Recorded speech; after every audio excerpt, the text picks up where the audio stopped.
Hi guys, my name is Keith Noratis, known as the leader and superior of Club LASM, aka lover of animated shows and movies, and I have to remind you that for today's video, I would like to apologize if there's any disturbance in the background. When I recorded this video, I was literally spending the weekend at my grandmother's house at the time, so you're probably going to hear some disturbance in the background, so with that being said, I just hope you enjoyed today's video.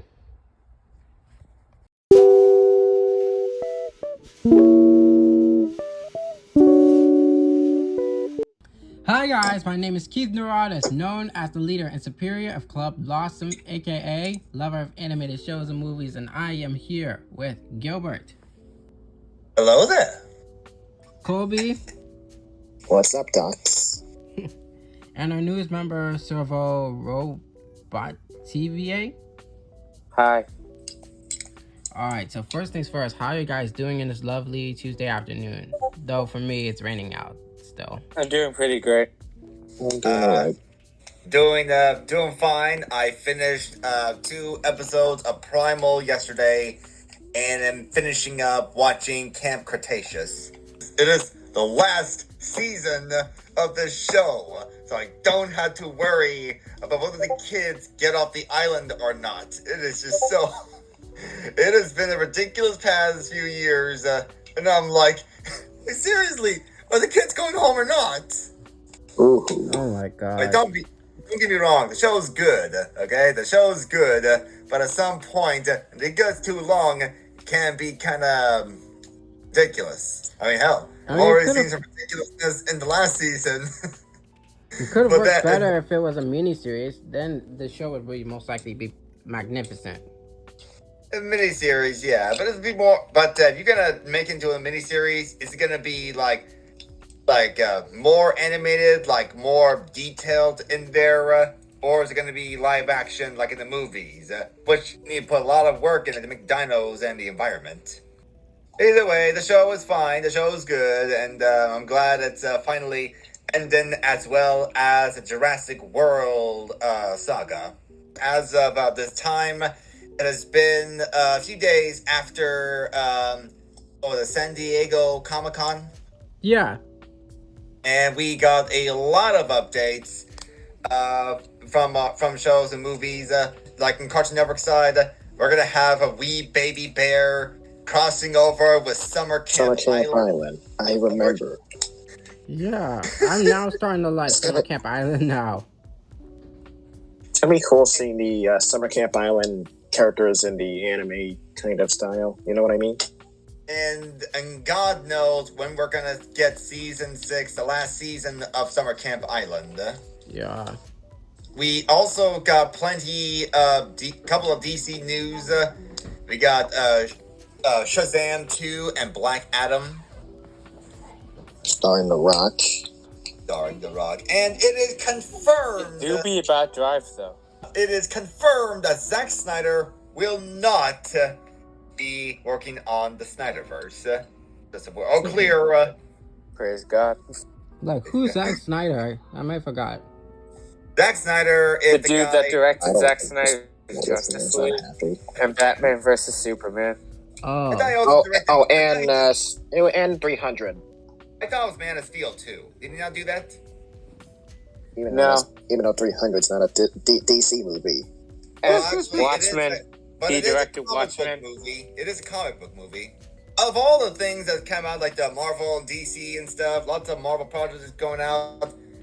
Praise. I hope to God that the VFX artists will be okay. Honestly, we also have like a little bit of update when it comes to Nimona and Lumberjanes. Nate Stevenson, he I think did a little panel at Comic-Con, and apparently the Nimona movie will be should be released around February and March next year. At first, I didn't know who Nate was until I realized I saw in his Instagram that it was actually Indy this whole time. That was Indy. Yes, Nate transitioned. Yeah. And lastly, a Lumberjane series is in development, and he hopes to have news about it soon. Okay, so with that said, I think we should now get to today's topic, which is Willow's character arc. And we already did one before, but that was for season 1, and now we're in season 2. Yeah, I've also slowly realized that I think Willow might be your favorite character in this show. Yeah, I'm starting to realize this now.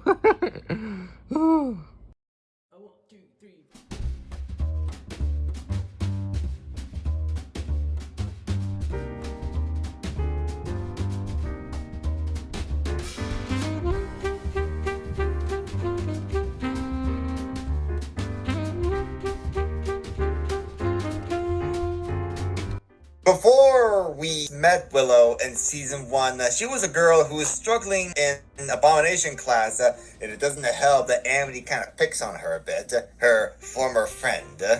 Then, after meeting Luz, Willow is gaining a little more confidence in herself. She then started taking plant course in school, and in another episode, we see deeper into Willow's memory to why she's kind of like how she is. Used to be best friends with Amity until Amity's parents forced them to break up. And, Amity's letting her friends pick on her. Like I said in the previous video when I did Willow's character arc, it was sad. Like, Willow's character, it was as what I may refer as a tragic character, because she had to experience so much trauma from that childhood of literally being cut off from her friend and being bullied throughout her whole life before she met Luz. This is something that kind of, I guess you could say, irks me a bit in some ways in regards to Willow and Amity's relationship in the show, or at least in season 1. Season 1, they were best friends, thick as thieves, and then the parents make them break up. And, it's sad. I'm like, okay, you force them to up, and eventually Willow finds a new friend, Gus. And then later on Luz. But you really had to go out of your way to pick on her all the time? That is just wrong. That is overkill. You could argue that her parents' influence caused them to do this, but as you can see, she's not exactly fans of her parents, is she? So it sounds like in some way, Amity kind of enjoys being the bully. What the hell? Like, when I could be wrong. I'm pretty sure there are people who analyze things in shows, and maybe they could explain it better to me. But me personally, it sounds like Amity likes being the bully. She had no reason to keep picking on Willow whatsoever. And looking back at it now, seeing Amity then and Amity now, there's 2 different versions of Amity.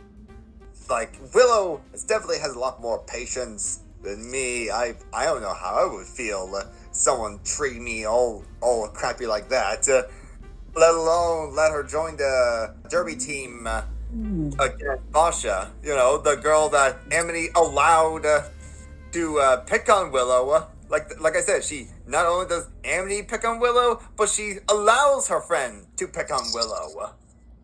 Not being friends is one thing. Going out of your way to being a bully is another.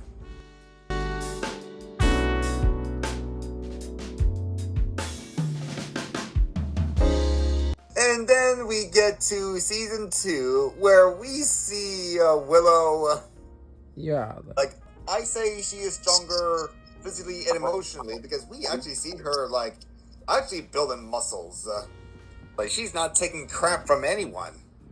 Yeah, and that's what I'm starting to like about Willow now. It's she's gone from this shy girl to now this more very confident, independent, a leader, one who takes charge. A flying derby episode where we see trying to recruit people for her team, but there's no takers. And then enter Hunter. Yeah, that is when she first met Hunter. And now we're starting to see some parallels of her and Hunter. Hunter was very funny in this episode. He kind of reminds me of Tenzin from Korra. Yeah, I feel like Hunter would. He did that before. I just feel like Hunter, if he was in Tenzin's place, he'd definitely be the guy who said, "You won't have to worry about earthly possessions because you won't have any." And after Willow sees how what's the word I'm looking for? How like Acrobatic and diligent Hunter was, she demanded that he joins her team. Like even just though, like wanted them to take a flyer there. It just sounds like she's not taking no. Hey, who could blame her? Like from that legit one scene, that's what proves that she's not taking no for her answers. Like when she introduces Hunter to the new recruits of the team that would be later called Emerald Entrails, Hunter was like, nope, they're not as strong. But she just tied him down or put him in the ground, literally. Yeah, if that scene alone doesn't prove how much stronger of a witch she is, then I don't know what is. Like, on one hand, I'm not sure if I feel bad for Hunter in this scene. I'm not saying he deserves it. He deserves to be put on the ground, but at the same time, I don't want to be forced to join a club if I don't have to. I know, like, seeing this episode makes me feel very bad for Hunter because he's been raised with so many negative influence, including Bellows, to like forcing people into covens, you know? Yeah, not to mention training him in the Scout Spartan style. Running through mazes, being left alone in the mountain to die. 300 didn't make that up. I thought Willow's character arc was like badass. That's really season 2 in a that's the right word for it. Then we see Willow and the Emerald Entrails flying around and winning the game. And I think it's because of Willow that Hunter, he was able to kind of change his ways a bit, his way of thinking a bit. Yeah, and that was just like didn't just change his ways immediately, but just baby step wise. That like it's just enough to get him thinking, or at least enough to talk to someone on social media, like In one brief episode, when Luz is trying to get information from Hunter, is like, is Bellows evil? Come on, you can tell me. And Hunter's like, leave me alone. And then sends a picture of Flapjack sleeping. And he's like, wait, that wasn't meant for you. Yeah. That still made me laugh to this very day. Something tells me that he's clearly trying to send that picture to Willow. That's something that's unexpected. Like, I didn't expect, like Willow would be the one to make Hunter open himself a bit.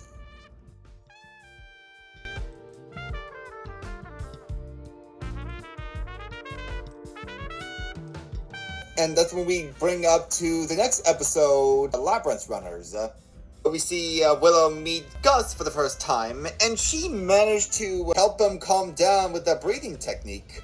When I saw the introduction of the episode, I rewatched it to not realize why Willow was hiding under her desk as well. It's because I just realized this is literally the past. Willow was still being bullied. She was still in the abomination track. She was trying to hide from the bullies. That makes me feel really, really sad for her. I feel sad whatever the hell she put in that abomination spell. There were bones coming out of that thing. Oh, jeez. And the first time we see Willow in the past, just as she was with Hunter a bit, she was a little compassionate and willing to help others. From Gus doing little breathing techniques to helping Hunter trying to get out of his little comfort zone. And what's even funny is that Amity still thinks that Willow is still like this little scared little girl she knew when she was a kid. Like, literally ignoring everything that's going on. That's what's the interesting part of the B plot. It's like, Amity literally just got her friend back. She wants to do whatever it takes to protect her, to not lose her again, but she's clearly not seeing the fact how grown Willow has become as a character and a person. I mean, she works out. She's a captain of the team and a flying derby team. Like, what? Yeah, she literally just went in her room. Did you not see her in her gymnastic clothing? She just literally worked out. And she's probably the top student in her class. Have you seen all that powerful magic? Bump was like, oh my god. Like, Willow is really legit more better than plants than Abomination. And a lot better too. She was damn powerful. And Amity still thinks that she's a little girl. Like when she attacked one of those scouts. Yeah, it was Steve. Steve. Yes, it was like, him. It How was could you like, forget it was him? lucky shot, Willow. And Steve, I love it. He was like, hey, don't listen to her. You totally got me. Like anything Steve says at this point will literally make me feel like he will be the only Common Scout to actually be the most supportive one, like the most lovable one. Oh, Steve, the enemy sees more strength in Willow than Amity. Even Hunter sees it. When he and Gus were trying to leave and he sees Willow happy they're safe, but Hunter, he knew that was a fake Willow, and Willow was like, I'm scared. She was like, you've seen her do a flying derby. You seen the captain flying. Do you really think she'd be scared that easily? And for the first time watching, that was literally around the day after I graduated. I was watching it the first time, and even I'm surprised that Hunter was the one who figured out that it wasn't actually Willow. I too honestly thought that was Willow as well. He met her like one day, and he knows that she's not this weak girl that Amity knew. First glance at her, she was like very intense, but then she really became immediately happy-go-lucky within seconds. Like Willow's a sweet girl, but she'll throw down when necessary. Willow finna throw hands. Maybe that's why. I can definitely see why you're so I can see why that Willow is your favorite character in the show. Despite being a side character, Willow, she changed so much throughout the series.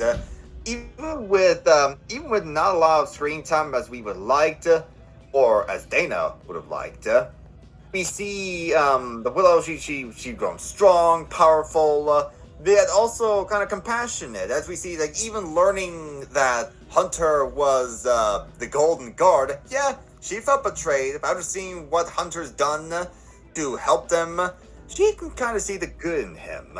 Even posting a picture of the team with him on Penstagram. Yeah, I didn't know that would be the only thing that would shock Luce and Amity. A picture of the Emerald Entrails featuring Hunter. But now I think Willow tagged Hunter, and now Luz is just constantly DMing him. Feel bad for Hunter. Like, leave me alone. I did not ask for this. But notice that he didn't block her. He didn't block Luz. He's got to tell you something. Yeah. This character arc with Willow is very interesting and very satisfying for a side character. That it's almost rude to call her a side character. I think it's before called side character. She's more like the supportive character. Supportive? Yes, that's another word I was looking I for. see in each don't know, show I watch, I call them the supportive character. Supportive. Willow is a supportive character, and I'm sorry that I constantly use side character. With what we see right now in season 3, or actually we don't see anything in season 3. All we got is Maury Mark's comics to help keep the ball rolling, giving Willow a job, and now that I think about it, we rarely discussed what's gonna happen in season 3, have we? Or at least not well, I don't know. You know, because I originally was not as supportive of the Owl House as I am now, but like, it's sad that the show got canceled. It is unfortunate. I mean, we could have at least had a full swing season 3, because there's one thing I want to address. It's the shipping of Willow and Hunter, which is now known as Huntlow or Winter. I'm now starting to get introduced to the shipping as well. Winter is coming, y'all. Winter is coming. I mean, they're saying winter because of the Twitter post Dana said, like saying wintry junk. We gave them the idea the shipping could be winter. I thought it was kind of weird of how we had. Now, normally I try not to discuss shipping on this platform, and if I have, It's just me rambling on. I'm no stranger to shipping character. That's appropriate. Okay, that I'm only shipping that's appropriate. I'm not one of those people who ships Hunter with Amity. Nah. I mean, Hunter Willow would be a perfect match. I mean, Dana lately had her mouth covered for a reason. She knew what she's doing. It's very interesting what the cast and crew do with the show. Like, I'm gonna go back to what Stevenson mentioned about She-Ra. Sometimes not everyone on board knows what's gonna happen to the characters as things go on. I guess only the creator and a few writers know. But Stevenson said, "Hey, don't worry, Ketra is gonna be fine." I guess that's probably the deal with And with then Dana. Ketra, and then Ketra was not fine. Yeah, throughout the whole show, she was not fine. I meant probably won't die or fall or anything. But Oh, gotcha. point is, I guess as you make these characters, sometimes you get holy crap, I can't believe I did that. It's like you probably learn more about the character as the story goes. Kind of like what Matt said, what Matt Braley said with his character, kind of like what Jorge Gutierrez said with El Tigre, and so on. Yeah, like I said, it's an interesting development, one I did not expect. I remember people shipping Willow with Basha. I'm sitting there thinking to myself, ow. Yeah, me too. Like, why would you even think they would be a thing? Boss Like, has I'm been not- bullying like, Willow again- for God knows how long. I mean, would I guess you hate could the blame- thought I of guess you could- seeing Willow and Basha together. I guess you could blame Hey Arnold and the Loud House for that kind of shipping dynamic, bully and the nerd and all that. But at the same time, Basha, she literally went out of her way to pull all this kind of crap on her. She even threw literally a dumpster full of trash on her on Winged Like Witches. Do you remember that? I remember that, yeah. Yeah. That's why I'm shipping Willow and Hunter. and- They both have a lot in common than you think. And I've seen people ship Hunter with Edric and Imra, the other, like one or the other. And I'm sitting there thinking to myself, hey, I don't know. And it seems like even Dana and the crew must have knew that, because when the twins saw Hunter, he was like, "That's the Golden Guard? He looks sickly." Ooh. But that's another thing, like, with Hunter, Willow, they have a little more in common than we thought, like you said. Like, they both have been through difficult times. Arguably, Hunter has been through a lot worse, if you think about it. Yeah. And a lot of people don't really respect them much, or sees them as this weak kid, or half a witch, as they say. Like I said before, that's the parallels of the two, of being not strong enough and of being called half a witch at times. Like, it's just sad. And now it is likely we're going to see a little more development with Willow, and maybe with Hunter too, but we focus with Willow in this episode in season 3.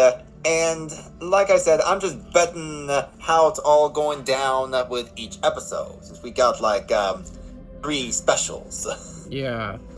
I still have faith in Dana of how they're going to conclude those 3 stories. I have no doubt that Dana and her crew are going to do the best they can to make it. I mean, hell, they managed to wrap up a lot of things in season 2. Even the author of Luz's favorite book series managed to tie up that mystery. Now we're going to wait until season 3 or 3 parts. Colby, is there anything you would like to say? And I'm sorry if I've been talking way too much. Yeah. No, you're fine. But it was... I actually enjoyed watching those Owl House episodes. And Willow, she's a pretty good character. Well, it's always nice to hear. I know I usually monologue or ramble a lot in these episodes, and sometimes I feel like I'm the only one who talks a lot around here. Like, I don't mind talking, but sometimes I feel like I'm just taking away some time from others. I honestly miss Lazy Bones too, because he too usually be talking too. The last time I talked to Lazy Bones, he said he'll most likely be available around the first day of August. So hopefully around August 2nd, which is Tuesday, I might try my best to get him here, but you know. Well, people do have plans around here, and with everything going on, I guess it might be difficult for things to happen. But we can all hope that those of us who are here are able to speak, and hopefully we can get some more. And hope to God that we can get some more of these episodes out. So with that said, thank you all for being in another LASM podcast. So with that said, with the foreseeable future of each of the topics, we have 3 seasons of Keep Going the Age of Wonder Beast. I don't want to do the same thing like I did with Kid Cosmic, dissecting the whole show, but for each episode, I mean each episode per season, each season, I meant just go dissect each season of it. That's what I meant. Then it's the Ghost and Molly McGee. And with that said, make sure to drop a like and subscribe. Click on the notification bell so that way you won't miss out on any more of the animation content from us. With that said, I bid you peace. Bye. Say bye, everybody. Adios. Excelsior! Later, habitators. Alright, see ya. I make a reference.